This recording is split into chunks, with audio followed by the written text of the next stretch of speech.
Le prince et la fille du meunier.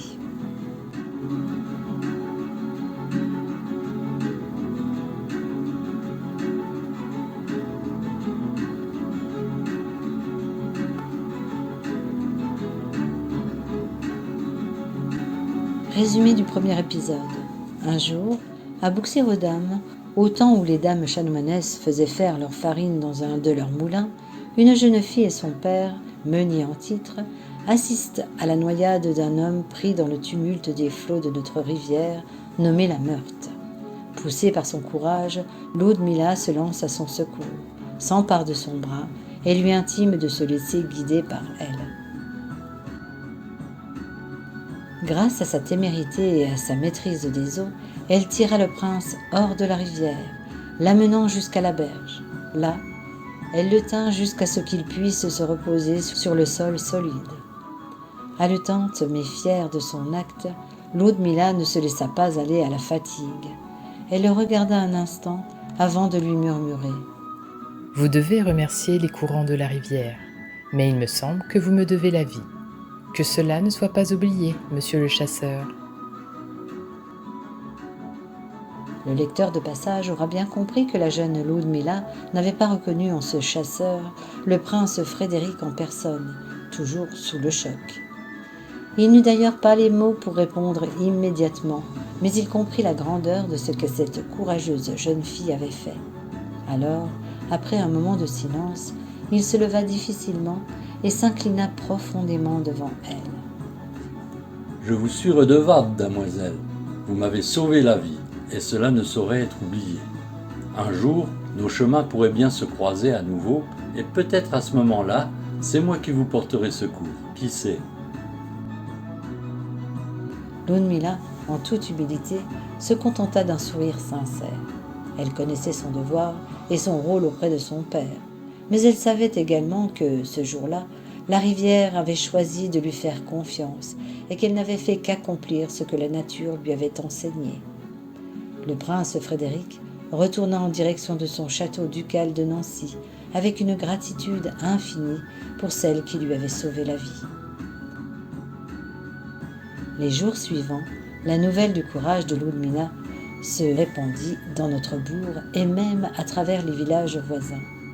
La mère supérieure de l'abbaye de Bouxières-aux-Dames, Gertrude de Vic, fut bien évidemment au courant des faits et très reconnaissante, et sur les conseils avisés du chambellan du duc, offrit discrètement au meunier Émeric une récompense pour, disait-elle, ses services, mais plus encore dans sa tête secrètement, à l'intention du cœur noble de sa fille, il faut bien le dire.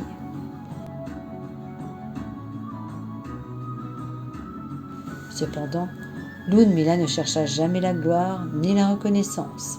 Elle continua à vivre auprès de son père, à moudre le grain, tout en restant un témoin silencieux du pouvoir que peuvent avoir l'audace et l'humilité lorsqu'elles se rencontrent dans un cœur pur.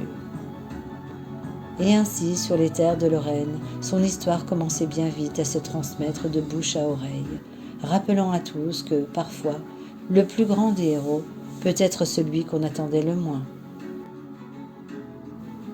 Les jours et les semaines passèrent, et la brise qui soufflait sur les terres de la Lorraine semblait plus douce, presque comme si la nature elle-même avait reconnu la grandeur du geste accompli par la jeune fille, il y a quelque temps de cela. Le prince Frédéric, bien qu'encore ébranlé par sa lutte pour sa vie, n'oublia jamais ce qu'il devait à la jeune meunière. Dans son château ducal, encore hanté par l'image de celle qu'il avait sauvée, il décida qu'il devait honorer sa bienfaitrice, non seulement pour son courage, mais pour sa beauté intérieure qui, à ses yeux, surpassait celle de toutes les princesses qui lui avaient été présentées à la cour de Lorraine. Après quelques mois de rétablissement, le prince, accompagné de ses conseillers, se rendit à Bouxières-aux-Dames.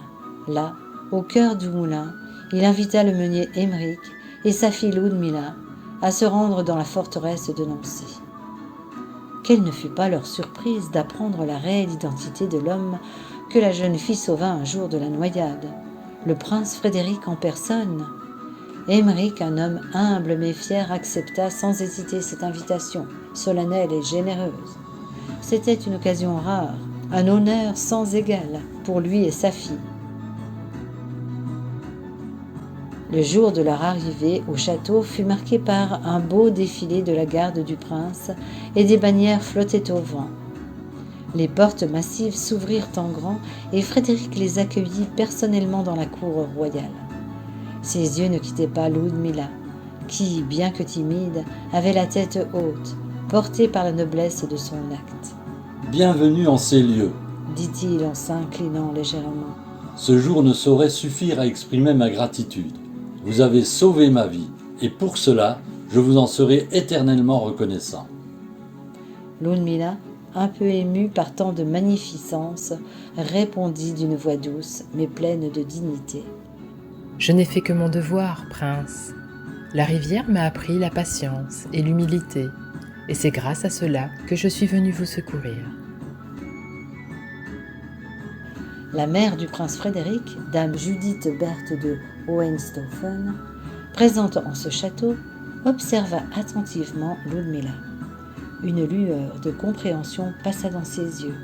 Elle s'approcha de la jeune fille et la contempla, touchée par sa modestie et son courage. Après un long silence, elle s'adressa à elle. « Je vois en toi une âme noble, damoiselle Ludmilla. Ton cœur est pur et ton esprit est plus grand que ta condition. C'est pourquoi, en signe de reconnaissance pour ton dévouement, je t'offre une place à ma cour. Je te nomme dame de compagnie, et tu pourras, dès à présent, être en ma présence, partager mes conseils et apprendre les arts de la noblesse. » Les yeux de Ludmilla s'écarquillèrent, mais il n'eut pas le temps de répondre car un sourire bienveillant de la duchesse mère la coupa dans son élan. Elle savait que cette décision changerait sa vie, mais elle comprenait aussi que c'était une chance unique. Son père, son humble foyer et ses moulins ne seraient jamais oubliés, mais c'était un honneur qu'elle ne pouvait refuser. Le prince Frédéric, qui n'avait pas détourné les yeux de Ludmilla depuis qu'elle avait franchi les portes de la forteresse nancéenne, s'avança et, dans un murmure que seule elle entendit, lui dit « Si je puis ajouter à ce que ma mère a si gracieusement proposé, sache que j'ai vu en toi non seulement une grande femme, mais un cœur qui pourrait bien être le mien. Je suis tombé sous le charme de ton courage, Ludmilla, et je me permets de dire que j'aimerais te connaître plus encore, au-delà des honneurs. Peut-être même trouverai-je la chance de t'aimer comme il se doit. » Ludmilla rougit sous les mots du prince, son cœur battant la chamade. Elle n'avait jamais imaginé qu'un homme d'une telle noblesse puisse éprouver des sentiments si tendres pour elle, penser, une simple fille de meunier. Mais il y avait dans ses yeux une sincérité qu'elle ne pouvait ignorer. Frédéric la regarda alors, attendant une réponse. Elle prit une profonde inspiration, son regard croisant celui du jeune prince, et répondit d'une voix pleine d'émotion. « Mon prince, vous me comblez de vos mots, et il m'est difficile d'y répondre. J'ai toujours cru que mon cœur n'appartiendrait qu'à la rivière et aux 2 moulins de l'abbaye de la montagne de Bouxières. Mais il semble que le destin m'a fait croiser votre chemin. Si vous le permettez, je serai honoré de vous connaître davantage. » Les 2 jeunes gens se regardèrent dans un silence lourd de promesses et de possibles, alors que le meunier Émeric, humblement à l'écart, souriait de bon cœur en voyant l'avenir de sa fille se dessiner sous des cieux plus lumineux que jamais. Cette histoire se terminera-t-elle par un mariage ?